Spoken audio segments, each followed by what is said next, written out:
चलिए आज हम आप लोगों को बताने जा रहे हैं कि आपने N5 कर लिया, ठीक है ना, बड़ी मेहनत की, आपने N5 कर लिया।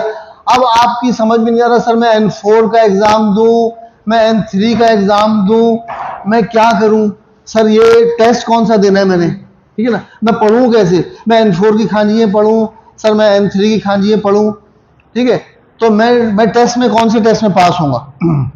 देखिए टेस्ट का मतलब क्या है, टेस्ट का मतलब ये कि अपने आप को टेस्ट करना। आप अपने आप को टेस्ट करते हैं कि मैं कहां खड़ा हूं, ठीक है। एग्जाम जो हम देते हैं, एग्जाम इसका नाम एग्जाम नहीं है, JLPT, Japanese language proficiency test, ये टेस्ट है, एग्जाम नहीं। एग्जाम होता है जो आप बड़ा पूरा साल का इम्तिहान में पढ़ जाते हैं आप, ठीक है। इम्तिहान में और टेस्ट में क्या फर्क है, इम्तिहान जो है वो एक बड़ी चीज़ है, जिंदगी इम्तिहान लेती है, आशिकी इम्तिहान लेती है, दोस्ती भी इम्तिहान लेती है, वगैरह वगैरह। लेकिन यहाँ इम्तिहान नहीं देना, आपने अपने आप को टेस्ट करना है। आपने टेस्ट का मतलब अपने आप को चेक करना है कि मैं कहाँ खड़ा हूँ। हम टारगेट बना लेते हैं कि हमने N5 का एग्जाम पास करना है, फिर हमने N4 का एग्जाम पास करना है। देखिए लैंग्वेज, आप पहले ये समझे, आप टेस्ट पास नहीं करना चाहते, आप लैंग्वेज सीखना चाहते हैं, ठीक है ना। उस लैंग्वेज के मदारिज हैं आपकी आसानी के लिए बना दिए गए हैं कि भाई ग्रेजुअली सीख लो। लेकिन आपने काम क्या करना, हम क्या होता है उन लफ्जों के या सर्टिफिकेट के शौक में हम अपना टारगेट भूल जाते हैं कि हमारा टारगेट क्या है। हम समझ लेते हैं यार बस हमारा टारगेट जो है वो N5 है, N4 है, N3 है। ये टारगेट्स नहीं है, ये आपकी सर्टिफिकेशन है कि आपकी काबिलियत को कोई एक्नॉलेज करता है कि हाँ जी अब आपकी काबिलियत इतनी हो गई है। आपका काम क्या है, आप कर क्या रहे हैं यहाँ पे, सब क्यों जमा है आप लोग। आप लोग यहाँ पर जापानीज लैंग्वेज में एक्सपर्ट होने आए, जापानीज लैंग्वेज सीखनी है। आपने सर्टिफिकेट नहीं लेना है, सर्टिफिकेट तो खुद ही मिल जाएगा। आपने लैंग्वेज सीखनी है, आपने जापानी जुबान पे अबूर हासिल करना है। N5 लेवल पर आपको ग्रामर पता होना चाहिए, आपको हिरागाना आनी चाहिए, आपको काताकाना आनी चाहिए, आपको बेसिक खांजी आना चाहिए। खांजी होती क्या है, जुमले का स्ट्रक्चर क्या है, सेंटेंस कैसे बनता है जापानी जुबान में, ये सब आप सीखते हैं N5 में। और N5 जो है बहुत बेस है लैंग्वेज की। तो लैंग्वेज की पहले आप बनाते हैं बेस।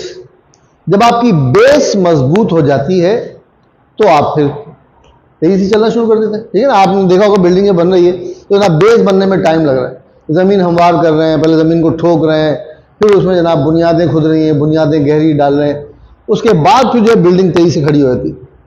तो बुनियाद बनाने में जो है ना टाइम लग जाता है। वो बुनियाद आपने बना ली है, आपने N5 पास कर लिया। N5 में भी लोग जो है वो जनाब 185 में से 95 नंबर लेके पास हो गए, 180 में से 95 नंबर ले लिए पास हो गए जी, 100 नंबर ले लिए पास हो गए। नहीं, सर्टिफिकेट तो आपको मिल गया, आई एम सॉरी टू से लैंग्वेज नहीं सीखी आपने। N5 पास करने का मतलब है कि 180 मार्क्स में से आपको 170 160 मार्क्स लेने हैं, ठीक है ना, कि आपने N5 पूरा हासिल कर लिया। चलिए अब हमने N5 कर लिया, बात मैं लंबी नहीं करूंगा। देखिए मैं अपना आपको एक्सपीरियंस बता रहा हूं कि मैंने कभी भी लैंग्वेज जो है वो लेवल्स में नहीं सीखी कि N5 पढ़ ली फिर N4 पढ़ ली फिर N3, नहीं, मैंने बस पढ़नी शुरू कर दी जापानीज। बस जो भी सामने आए लफ्ज, जो नया लफ्ज सामने आए, फिर मैं आपको बता रहा हूं जो मेरा की सेंटेंस है और मैं हर लेक्चर में तकरीबन बोलता हूं, language is nothing but vocabulary. ये बात याद रख ली, language is nothing but vocabulary. Language आप जापानी जुबान के, किसी भी जुबान के 10,000 अल्फाज याद कर लीजिए, बस खत्म, लैंग्वेज आ गई आपको। फिर ग्रामर तक बहुत छोटी सी चीज है।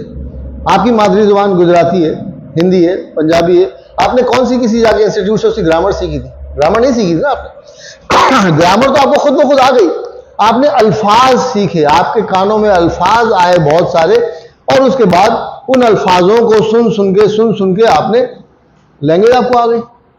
तो अल्फाज जमा करने हैं आपने। कोई भी लैंग्वेज है क्या, बेसिकली अल्फाज हैं, बहुत सारे अल्फाज आपने याद कर लेने। तो N5, चलिए हम चलते हैं कि N5 आपने कर लिया, अब आगे क्या करना है। अब आगे आपने कोई सा भी जो है वो वीडियो खोल लेनी है यूट्यूब पे।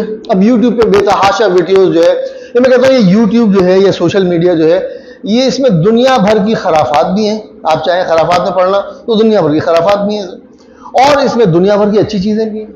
इसमें करीना कपूर है, इसमें ऐश्वर्या राय, इसमें जापानी जुबान है, इसमें सब कुछ है। आप क्या हासिल क्या करना चाहते हैं ये आपके ऊपर डिपेंड करना चाहते हैं। सब करीना कपूर हासिल करना चाहते हैं, ठीक है, लेकिन करीना कपूर को हासिल करने के लिए पहले आपने, ठीक है, तो आपने कोई सी भी वीडियो खोली और उसको पढ़ना शुरू कर दिया। आप ये क्या लिखा हुआ, दक्तुगा मोएरू मो खेगा खेगा खेगानिन नाशी। खेगानिन या खेगा का मतलब है चोट, खेगानिन का मतलब है जख्मी, नाशी नहीं है, ठीक है। दक्तुगा मोएरू मो खेगानिन या खेगाजिन नाशी, यानी डक जो है वो जल गई फिर भी खेगानिन नाशी, जख्मी कोई जख्मी नहीं, ठीक है। शिबुया सेंता माची बिरुगा एन शोचू, क्या मतलब हुआ, शिबुया सेंटर के जो टाउन है उसकी बिल्डिंग जो है एन याकुचू, ये एन का मतलब है नोबिरू की खांजी एक्सटेंड हो जाना, शो ये याकू की खांजी ये जल जाना, और चू का मतलब है दौरान। एन याकुचू या एन शोचू का मतलब क्या है कि शिबुया सेंटर की बिल्डिंग जो है वो जलने के दौरान, उसकी कंटिन्यू है, उसकी क्या चीज, आग लगी हुई है, वो आग लगने के दौरान।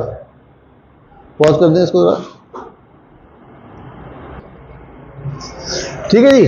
तो आपने कोई सी भी वीडियो लगाई और उसको पढ़ना शुरू कर दिया। अभी आपको कोई जापानी, सिर्फ आपने N5 किए और आपको उसके अलावा कुछ भी नहीं आता। अब ये क्या लिखा हुआ है, आपने N5 किया हुआ तो कताकाना तो आपको आती, ये लिखा हुआ दत्तो गा। अब ये खांजी आपको नहीं पता, इस खांजी को आप गूगल ट्रांसलेट में लिखें और उसके मानी सर्च कर लें।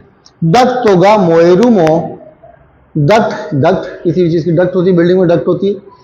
खेगानिन नाशी, खेगानिन मतलब इसको आपने खेगा लिखा और नीन लिखा गूगल ट्रांसलेट में, उसके मीनिंग देख लीजिए। खेगानिन का मतलब है जख्मी, खेगा का मतलब है चोट लगना आदमी, खेगानिन जख्मी आदमी जिसको चोट लग जाए, नाशी का मतलब नहीं। तो अब सब क्या है, बस अल्फाज हैं। अब आपने ग्रामर के चक्कर में बहुत ज्यादा नहीं पढ़ना है, अब आपने लैंग्वेज पढ़नी है, खुद ब खुद ग्रामर आपको आती चली आएगी, ठीक है। डक का मोएरू मो खेगानिन नाशी, कि डक जल गई मगर फिर भी कोई जख्मी नहीं है। शिबुया, इसको आप लिखेंगे खांजी में तो आ जाएगा शिबुया। जगह का नाम है सेंता, कथा का नाम है सेंता गाई भी पढ़ते हैं इसको, माची भी पढ़ते हैं। शिबुया सेंता गाई यानी शिबुया सेंटर का जो टाउन है, बिरुगा एन शोचू। एन शोचू मुझे पता चल गया है, आपको कैसे पता चलेगा, गूगल ट्रांसलेट में आपने लिख लिया, उसमें लिखने का ऑप्शन होता है, उसमें लिखा आपने और उसको देख के लिख लिया आपको मतलब पता चल गया इसका। ये नोबिरू की खांजी है, एक्सटेंड हो जाना, ये याकू की खांजी है, जल जाना, और चू आपको पता है नाका की खांजी है, यानी बढ़ गई है, एक्सटेंड हो गई है, क्या चीज, जलना, आग जो है वो बढ़ गई है और अभी भी बढ़ने के दौरान है, यानी आग लगी हुई है, जैसे कहते हैं बिल्डिंग में आग लगी हुई है। अब इससे आपको पता चल गया डक जल गई, उसकी वजह से कोई जख्मी नहीं है, उसकी वजह से नहीं, डक जल गई लेकिन फिर भी कोई जख्मी नहीं है। शिबुया सेंटर के माची में, शिबुया सेंटर के टाउन में बिल्डिंग जो है वो अभी भी आग लगी हुई है, ठीक है। एन शो चू का मतलब है अभी भी आग लगी हुई, दौरान, चू का मतलब है दौरान, ठीक है। चलिए आगे, अब आपने क्या किया, इस तरह से लफ्ज जमा करते रहना है।